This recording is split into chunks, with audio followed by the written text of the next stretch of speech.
fans. Good for CP3. Great night. Great night for sports. Great sports moment. Let's talk about somebody who didn't play last night, Kawhi Leonard, because after the game, Paul George, to his credit, always goes to the mic, win or lose.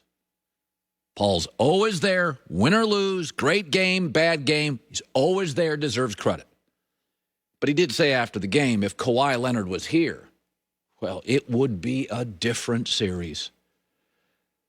Yeah, but Kawhi Leonard is never consistently there. Let's be honest about Kawhi Leonard. It's like when you go to a theme park. God, theme parks would be great if you didn't have to wait in line. But you always do, so you got to bake that in, right? At the end of a 7-hour day at a theme park, you're on rides for about 28 minutes. You're eating for an hour, and you're in line for 5 hours and 45 minutes. There is no theme park without lines unless you're like from Dubai and own a country or something. The rest of us have to wait in lines. You bake that in. And you bake in Kawhi Leonard is not always there. The last time Kawhi Leonard was physically was 2016, 2017. And oh, by the way, he got hurt at the end of that year too.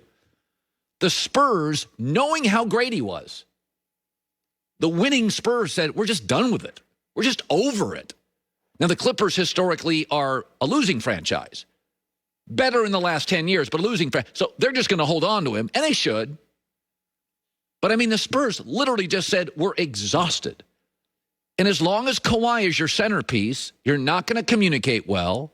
You'll probably struggle at the end of games because that's when communication's key, and you're not always sure he's available. And by the way, lots of stars bring a little bit of I don't know if it's baggage, but a lot of stars have issues. I mean, Kevin Durant can be a little Aaron Rodgers. He can be a little prickly.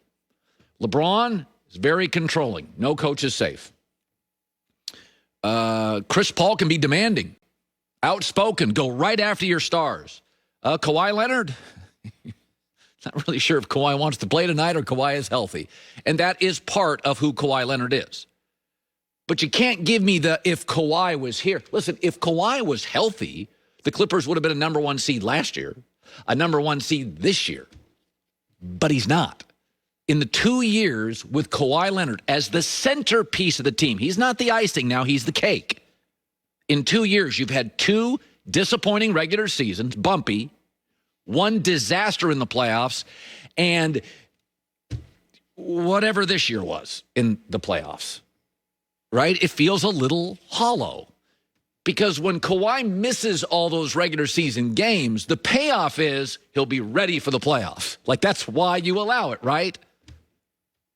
Like, okay, he's going to miss some regular season games, but it is so he is fresh as a daisy in the postseason. But when you miss the 20 and you're not available here, it's hollow and it's exhausting. So 2 years... Again, with Kawhi as a centerpiece, 2 disappointing regular seasons, 1 disaster in the playoffs, and whatever you label this as. Well, the Kawhi was healthy. If I was 6'9", I would have played college basketball at a really good school. I'm not. And if you could go to a theme park and there would be no lines in August, it would be so enjoyable. But instead, you're sweating your arse off, you're sitting in line for 45 minutes for a minute 9 of absolute gut-wrenching thrill. This is what the Clippers are going to be. Hard to figure out. A riddle wrapped in an enigma. If Kawhi's your guy and he's the cake, this is what it is. You're never quite sure what you get week to week and season to season. All right. You know, I was watching this stuff. There was obviously that dirty play late in the game. I'm going to discuss that. It's also, to me, really interesting that I think more of KD than I ever have after he lost to the Bucks. And I think more of Paul George with the Clippers after he lost this series. KD and Paul George have a lot of similarities, more than you think. We'll talk about that. You know the phrase, giving 110%. What does that actually mean? Well, in the automotive industry, 110% is Mercedes-AMG. Oh, here we go. It is great to have you in live from Los Angeles on a Thursday. It's The Hurt.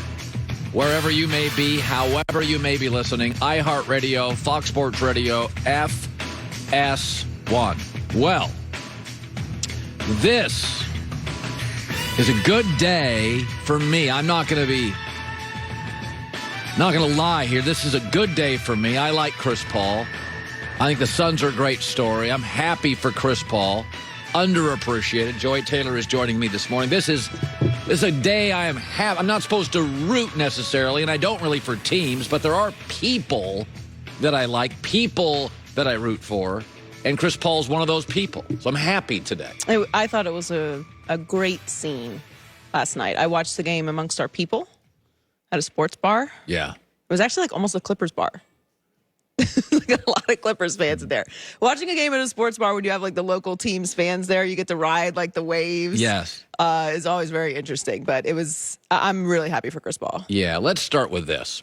It's hard for all of us to get your life to all come together at once. I remember when I got out of college, I didn't have any money, and you finally get all your bills paid, and your car breaks down. Like, oh, I don't have $600. Then you get the $600 for your car, and something else breaks. It's hard. And then you get older, and it's like, okay, you finally get a boss you like, the marriage is going great, and one of your kids gets in trouble. You got to bail them out of something. It's hard to get your life to come together. I was thinking about Samuel L. Jackson, the great actor. He was acting in the 70s, but then he got Pulp Fiction, and he got a red-hot director and a perfect co-star and an amazing script, and they got real money, and it all came together. The critics loved it. You loved it. I loved it. The box office was great. It's an all-time top 20 film. It all came together. They've been acting since the 70s. It's hard for it to all come together. 16 years in the NBA tunnel, and last night, Chris Paul finally, it all came together.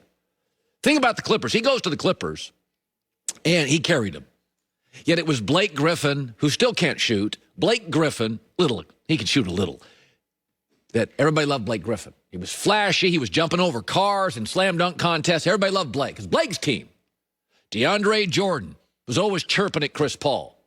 Yet his entire offensive NBA career comes down to lobs from Chris Paul. But he was always chirping. DeAndre Jordan was chirping. And they had the worst owner.